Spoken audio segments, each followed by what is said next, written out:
Oh God. Oh God, no. No. Oh God, no. Oh, what? Oh God. What? We got Did we just killed get by a rabbit? freaking rabbit? What? Wait a minute. What? Joey! I remember everything now! Oh my God. What have we been doing? We've been killed like 5 times! We've been doing the same levels over and over again. Oh my God!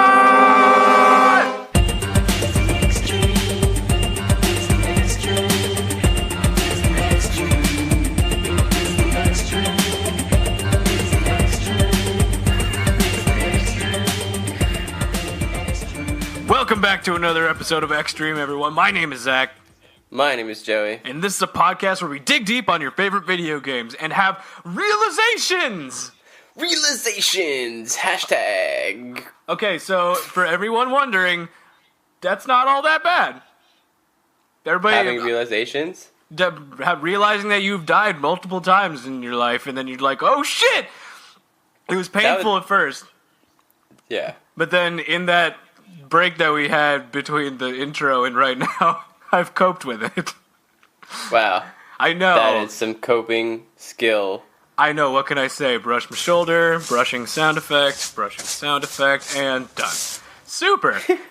So, now that we have all the retained knowledge from our previous runs, I think this is going to be it. This is going to be the run. We have all the experience now. Alright, so you ready? Let's just dive right into it. Alright. Level 1, Vacuum Lab. With Lotus. Okay. Okay. Alright. So I know we've talked about pretty much everything in this, but except for one thing. Let's talk a little bit about the art direction. Cool. So, the foreground, in my opinion, has been like lovingly hand-drawn with this beautiful aesthetic. These aesthetic Very touches. lovely. Yeah, like showing that something has gone horribly, horribly wrong. Like the cracked cement, there's bullet holes in the foundations, like things like that. Yeah. So, just by having those minor touches in the environmental design, it kind of shows without saying that, you know, shit may have hit the fan. Yeah, it like kind of dystopian. Exactly. I mean, it complements the introductory cutscene that they were talking about, where you just see the robots running wild and destroying shit. So that makes sense that the areas that they inhabit would look like they have wrecked the place. Yeah. So I appreciate that the art direction and the story are not in a contest, that they're actually working together. Yeah. But the background, though, is just kind of all silhouettes. Right. Which is cool. Which is good. It's a nice design, honestly. I like the... Did you play Donkey Kong Country Returns? Or did I ever show you that? Oh, wait. Oh, the new one. Yeah, the newer one. Did I? Possibly. The only reason I bring it up is because they have very specific levels in there that remind me of this silhouette design, where, like, the entire level you are silhouetted against a light background to show, like, you still see your outline so that you can still platform, but the art direction shows you all as these silhouettes, which is beautiful, and it's a very cool idea. So It's that like kind backwards. of exactly, it's like having it backwards, where the light is in the background and the foreground is dark. Nice. So it actually makes it a really distinct art style there, and the background there, kind of the silhouetted background, made me remind me of that. Cool. But yeah, I think the reason, particularly, that the backgrounds are silhouetted in this game is not to distract players. Because Yeah, of course. You need that, like, foreground, background contrast. Exactly, but at the same time, like, let me put it to you this way. How many games have we played where we've thought background elements are things that we can jump on in the foreground? Oh, that is a good question. Like, a lot. I'm remembering, like, flashbacks to when we were playing Earthworm Jim. And, like, we had no idea what were platforms and what were not, and what bled into the foreground was the background. So in this case, where you have such a distinction, there's no question what is what. Right. Yeah. So, especially in a game like this, where you kind of need to understand the terrain quickly, it would have been such a pain to have that distinction not made as clear. Just like trying to jump onto nothingness and falling every time. Exactly, and considering how life is such a precious gift, not just in real life, but in this game too. So you want to make sure that nobody's just getting frustrated because it's like, oh shit, I thought that was a platform, and now I lost my health and I died and I have to start the run over. I was on like 7th level and fuck this game. No, that's not how you retain players. Exactly. So that's just one of the good parts about the art design that I really wanted to call out there to really complements the gameplay. The animation on some of the environmental effects, specifically like the ooze, the green ooze in the area, honestly, it's really jarring when I'm looking at everything else. Because everything runs pretty crisply, like it's 60-ish frames per second. Okay. Except this ooze, which runs at like 3 frames per second. Maybe it's just like, that's how it looks, they want it to look. I don't know. Maybe, but like if you stare, I don't think they expected people to look at it for that long, or like to pay attention to it for that much time. Because you're honestly like it's an obstacle to avoid, so you'll keep it in your periphery, but you're not really staring at it, you know? Right. Like you're more staring at the enemies, which have a lot more. That's where the frame advantage comes in. So you're staring at them, and you're like, oh wow, like yeah, there we go. I'm looking at the enemies, trying to gauge their position, but I'm keeping the environmental hazards in my periphery, especially the lava ones, like the ooze ones, because they're at the bottom of the screen. So you don't have to pay attention to them as much, so you probably don't have to put as much resources into rendering it. So it kind of allows for more resources to be allocated to the actual chunking process. Yeah, why not? I mean, why not? It's a good idea. I talked for holy shit. Sorry, I got really distracted because I realized we should take a break.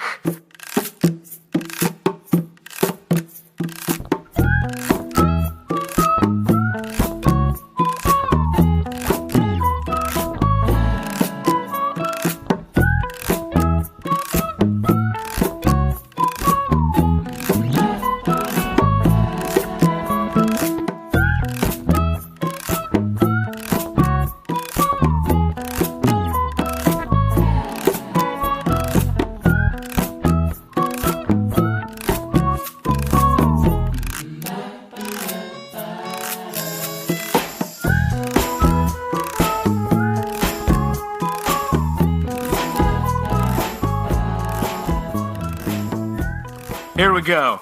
So, the 3-frame animation. Little jarring, but nobody's really going to pay attention to it. Yes. So, that's really all I wanted to say about that. All right. I could have summed that up a lot quicker. There's one last thing in this stage I want to talk about before we move on. It's just another piece of the animation here. It's kind of in tandem with the design that they're going with. Just in nature being overtaken by... machinery being overtaken by nature. Okay. It's like a common theme in a lot of these post-apocalyptic style art designs. Yeah.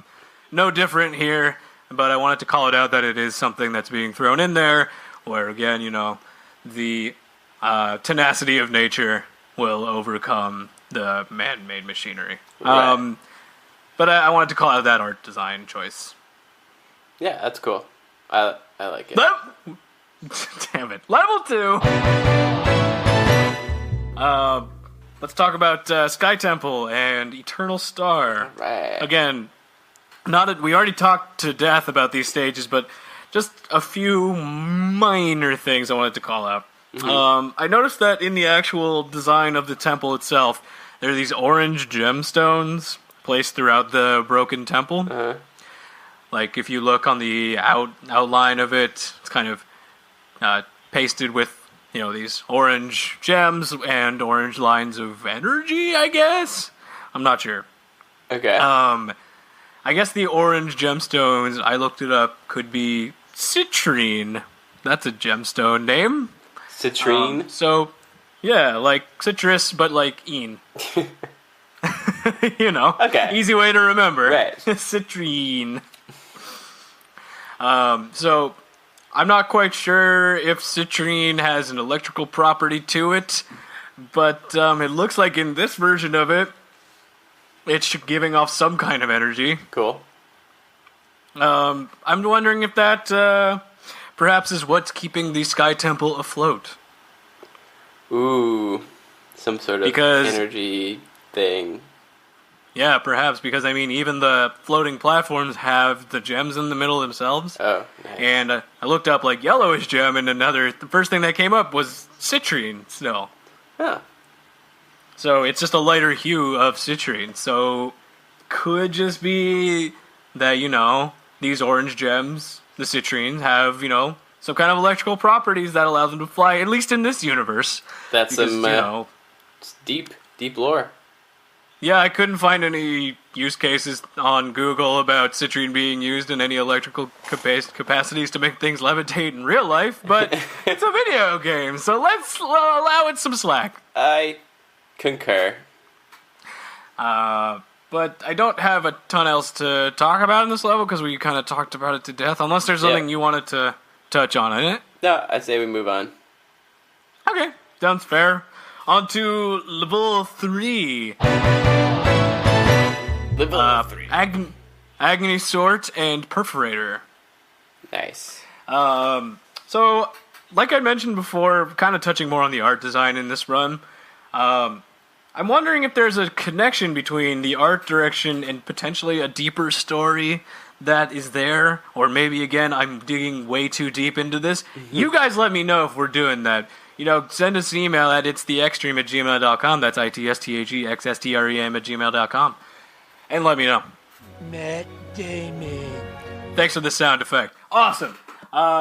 So there are some pipes throughout the Agony Sword level that seem to be carrying yellowish, orangish electricity. Yeah. Throughout its pipes. Perhaps. What's going on here? Again. Is it citrine? That's what I'm going for. So I've taken a giant leap of faith, like I do in most of these levels. Perhaps it's taking those removed sections of the Sky Temple, stripping them of the citrine, and then refining them to generate some kind of electricity that's powering the Agony Sword facility. Mm-hmm. Again, cool. Going way deep, and I don't have any practical examples of that actually happening in real life. But I'm making connections, yo. Why not? You know what? Why not? If conspiracy theorists can do it, why can't I? Yeah. At least mine don't hurt anybody, right? That is some good word. Unless you're avidly against citrine for some reason, you're like, no, it's cobalt, you dick. And it's like, no, cobalt's blue. I think. I think so. I shouldn't get into an argument with things I don't really know that much about. Then again, that hasn't stopped anyone before. Especially conspiracy theorists. Especially them. But then there's one last thing again. Remember how we talked about this before, about the ooze moving at 3 frames per second? Yeah. The lava in this stage is doing the same thing. It's the same thing. It's just lava, not ooze. It's just the same. It's the same thing, just a different color on it. Yeah. Same physical properties. They just painted it red and green. Yeah. But I guess, if you have the asset and you could just recolor it and call it lava now, why wouldn't you do that? Yeah, exactly. No point in recreating the wheel every time. Yeah. Especially when you're trying to focus more of your efforts on the chunking and creating the actual levels in a randomized pattern. Actual levels more important. Exactelemundo! Yeah. Should we take a quick break? All right. Can you... What should we do? Can I have a sandwich?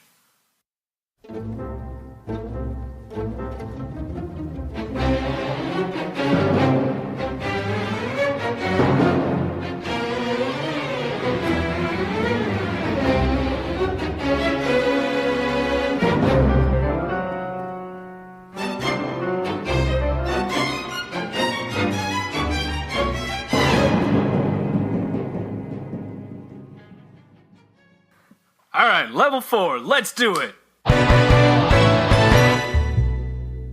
All right, level 5. Let's do it. We are in Frostor with Vile Visage. So visage. Such a visage. So much visage. Visage. There we go. Apparently I decided to swallow a bowl of marbles. And then do our healthy. podcast. I know. I mean, I'm going to be pooping glass for a week, but I mean, to get that flavor, it's delish. Oh, yeah. I do not do guys, seriously, don't do that. No, don't eat marbles. Marbles. Don't eat Unless marbles. you want to get some good, butthole calluses. Oh, that's true. You could get some real butt calisthenics going on. Or if you're really into that, anal beads kind of thing, you do you. I'm not here to judge. I'm not here to kink shame. But I am here to tell you about Frostor. Yes. So, everything, again, going back to the art design, everything here is lightly scuffed for some reason. It's aged. It's lightly aged. It's funny comparing it to the other areas, which look a lot more damaged. This one looks like somebody just, scuffed it with their shoe. Right. And it's oh, okay, why is that not as great? Why is that one not as damaged as the others? Maybe because it's, frozen and no one goes there often. I guess, but, there seems to be a lot of flying penguins around. You'd think maybe one of them would fly into it and nick it a bit more. I mean, if we're having flying penguins, I don't know, do they have their flying license? Or maybe they're just way too excited because before they were we were flightless! Yo, I mean, come on. Can fly. If you were a flightless bird before and then you got modified into a flying bird, wouldn't you be, ham crazy about flying everywhere? I'm normal. I'm a bird! For real this time! But then they get too excited and, it's an Icarus situation where they crash into the concrete wall. Yeah. Yeah, in the story of Icarus. Okay. For all you Greek mythology nerds out there. Yeah. Yeah, don't at me with, the fact that it wasn't concrete wall. That was a joke. But there's another set of weird lava here. It's just blue lava. It does the other same thing as the other two. Right. Also, blue lava? It's ice. What is it? Slush. Nitro? Like the stuff like the nitro ice cream stuff? Right. Yeah, that's what it is. It's the just a nitro giant ice cream stuff. Yeah, it's a giant fog machine that just shoots out ice. And that's the fucking ocean down there. So we freeze our ass off. And liquid nitrogen or something. That's the one. Thank you so much. Yeah. I was having a brain fart moment. Same. Either way, it's all the same. They're all the same. They're interchangeable. Yeah. It's like when you get a slushie from the fucking store and he's like, what color do you want? It's blue, please. And it's here's your blue goop. Yeah, do you want the blue goop or the red goop? Or the green goop that may taste like green apple, but at the same time it doesn't taste like green apple at all. It just tastes like sugar. Sugar. Yeah. Anyway, getting really off track. Certain blue-hued platforms in this area show up in the walls, kind of clustered together in packs of 4. Again, deep it. My hand's going back into the lore well, so come with me while I pull out some bullshit. I'm wondering if the fact that the 4 of them are clustered together in certain walls makes them some kind of energy source for this area to be floating, because they're all floating, so all of them need some kind of fucking energy source to make them levitate, right? Right. So they are usually at the bottom of the platform, so maybe? Maybe? I don't know. Don't at me. I mean, this is all theory. Something. What? Questions. Fantastic. Always good commentary, as always. Thank you. The portal effect that is in this stage 2 is mirrored by the initial entry gateway portal that leads you into the runs themselves. So that's just a minor aesthetic call out I wanted to call out. That's cool. I mean, it's interesting, again, like, a lot of the assets needed to be reused. So the only reason I'm bringing it up, and I'm not to shame the fact that assets are being reused all the time. Games do that all the goddamn time, and I don't care. The reason that they do that is to save on space. Because if you remade the assets for everything, then they'd have no space for the cool shit. Yeah, exactly. So no, I'm not trying to shame them for using that. What I am doing is calling it out where it's done to show, like, okay, the reasoning behind that is because it allows the processor, while it's actually, figuring out what chunking it wants, as opposed to it taking maybe 30 seconds, if they had done all that extra shit to make it look like perfect for everything or different for everything, that could probably take upwards of like 2 minutes per level. So it's about trade-offs, guys. Would you rather have everything be distinct and different all the time, or would you just rather like play the f***ing game? Yeah, there's gonna be different, scales of detail, always. Exactly. It's all about compromise, you guys. You can't have everything. It's not how things work. Especially when you're porting it to different things. Like, right now, I'm playing it on the Switch, so it only has a certain amount of hardware capability to run everything. But even on things like PC, I mean, this originally was released on the PC, but not everybody's PC runs the exact same. You have to code for the least common denominator. Yeah. Because, I mean, if you code for the highest end, then you're Crysis, and fuck you, because I was never allowed to play your game because I didn't have a fucking super rig. It's for the elite. For the super elite. God, it's just, no. You gotta code for the lowest common denominator, because that way, everybody who plays your game can at least, be happy while playing it, and that's how you make a broad reach, and that's how you sell more games, and that's business, you guys, it's business. Yes. That's how you business. That's how you do it. That's what I learned at Business 101 when I went to business school. How to make video games. That would be cool. No, but one thing I do remember doing at school was playing this stupid game of like volleyball catch thing to emphasize a point about fucking negotiations. Oh my god. I don't know what the hell that was about, but I ended up getting way too into it and I fell on my face. But that's a story for another time. Also, like, man, school is weird sometimes. Anyway, certain areas in this level are blocked off. Again, I'm calling it out here, but it happens everywhere. Are blocked off by the developer themselves. Right. Like, I'm not talking about like just having invisible walls. They are there, but literal words from the dev pop up when you hit an invisible wall, telling you to like turn around. Yeah. Some of them are like, black magic blocks your way, or the boss is down here, or, patronizing comment about wanting to explore the world that you created. That was me just freestyling. Yeah, I got that. Thank you.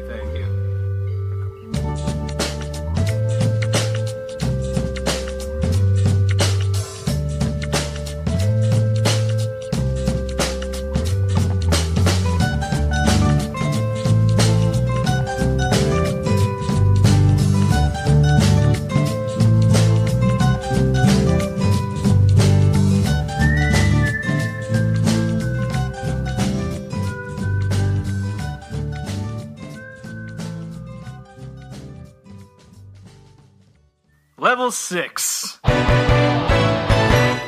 Sky Temple with Kerr.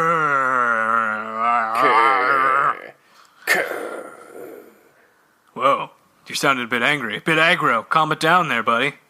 Okay, fine. Can I get you something to tame that appetite of yours? Perhaps a bar that we are not allowed to say on the stream because we are not being sponsored by them? You mean Kit Kat? Damn it, Joey! No free advertising. Shit. Sorry. Okay. You mean Coffee crisp. Damn it! Damn it, again! Okay. It's a good thing that Paul's putting in the sound effects over the names. Good thing we fixed that in post. Whew! Good job, Paul. Pat Thanks. yourself on the back. Is that a pat, even? I guess. I don't know. It's a Paul pat. It's a Paul pat. I can never peg this guy down. Whatever. Even a guy? I don't even know. Whatever. I think he's just a sound effect. He's an audio wave. Well, according to our website, www.itstheextreme.com, that is correct. Anyway, let's talk about the stage. We've been bantering for too long. Yeah. Right. So let's talk about this in so much detail because there's so much that we haven't talked about for this stage. All right, are you ready? Yeah. All right. So the citrine gemstones in this stage have been replaced with a gemstone called alexandrite.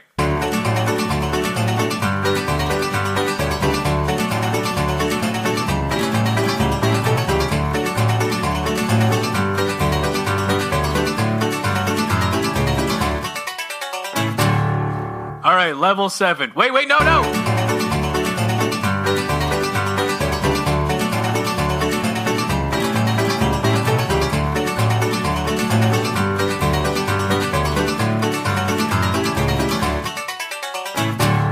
Level 8. All right. Holy Jesus, we've been flying through this. I know. It's great. But I mean, we're so good at it. I know. I mean, after all those deaths, I would hope so at this point. God, we had to have learned something. Anyway, Vaculab with twin astrals. This one, I don't remember between any of our runs. Yeah, what's going on here? Again, it looks similar because it's the Vaculab. We've been here before, but it's slightly different. Yeah. First off, just want to call this out up front. When you start off a level, they have a little, box at the top that shows the name of the boss at the world, the name of the world itself, and a little picture of the boss. Yeah. And for this one, the boss looks just very sad. He looks upset. It's like, I don't want to be fighting. I just want to be writing poetry in my book. Can I just listen to my Linkin Park CDs and hang out?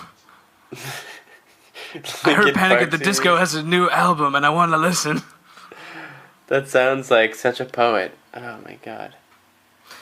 But I don't get why he's so sad. He looks just upset. Maybe because their twin is not in the picture too. And you're like, oh, maybe because you killed all those robots or something.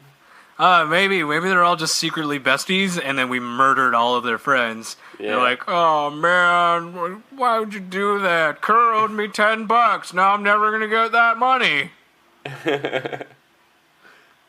And Shatterbeak said he was gonna make me a sandwich, and now he's gone. Damn Shatterbeak.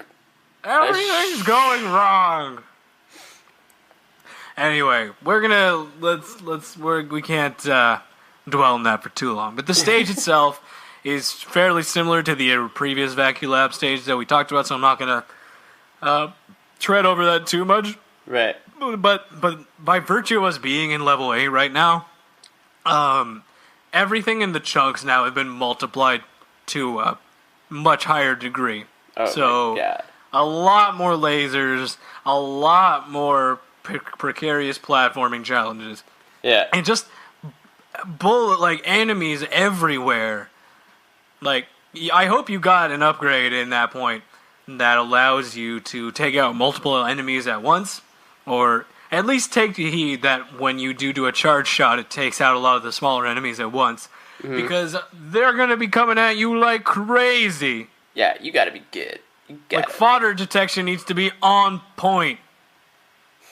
But yeah. I mean, that's what happens when you play through a video game. It gets harder as it goes on. Yeah, otherwise usually. It wouldn't really be a game. It would be more of just a simulator of some kind. Or a movie. Or a task. Again, thank you, Paul. Put in a fanfare for that one. amazing. I loved it. That was the exact thing I wanted. So, again, the state. I don't want to tread over common ground too much. Is there anything you wanted to talk about before we talked about the boss themselves? Nope. Fair enough. Negative. Twin astrals, sun Yeah. and moon, I assume. It's an interesting fight. Just because by virtue of the fact that there are two of them simultaneously, they kind of feed off of each other. So they start off with like just normal sun and moon shots. I assume it's a moon shot. I have no fucking idea. It looks like ice. Could be Right. something like that. But I mean, the moon gets cold, so whatever. Sue me. Yeah. they're all Whatever. cold at some point. Yeah. But what I mean by them feeding off of each other is that at points they literally have like an energy tether tying them together.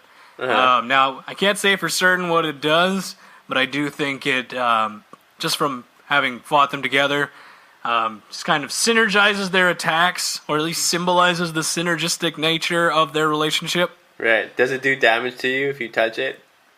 I think so. So that also is a thing. But it shows that how inextricably linked the twins are. Yeah. Which makes for the fight itself to make more sense. Because when you take out one of them, the other one gets more angry and powerful and like shoots a lot faster. So it kind of shows like once you've broken that link, it doesn't make them weaker. It makes the other one more aggro. Right. And it's like, oh, you took out my twin! And then they go after you with more veracity. Yeah. But as for the attacks themselves, they teleport around, they put up the barriers, they just shoot at you. Kind of standard-esque thing, but the important thing that really makes this boss stand out is the fact that if you don't actually take out the bosses in a time limit, like you take out one but not the other, there's going to be a timer that pops up that shows how long you have to take out the other boss before the other one comes back to life. Right. So Yeah, that's cool. it's cool because it kind of forces you to fight them in such a way that you whittle both of their health Right. down simultaneously. Yeah. And then take them out around the same time. Otherwise, you're just going to be trapped in the loop forever. Yeah, and then you'll die. And then basically. you'll die a lot. And then that would be bad because you're level 8 and you cut so far. But in the end, I guess it didn't even matter. Yeah. But that's, I really like the boss design in this area. What do you think? I liked it too. It's a lot of dodging, which is fun. Absolutely. Was that it? Yeah.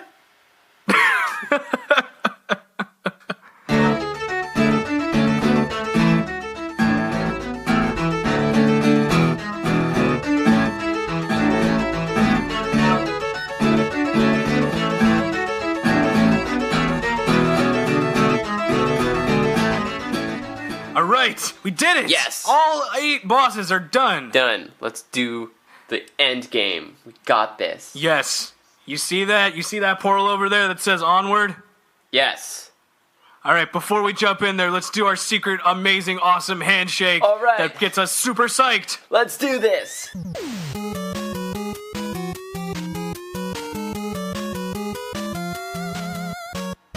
Hell yeah! All right. Are you psyched? Yeah.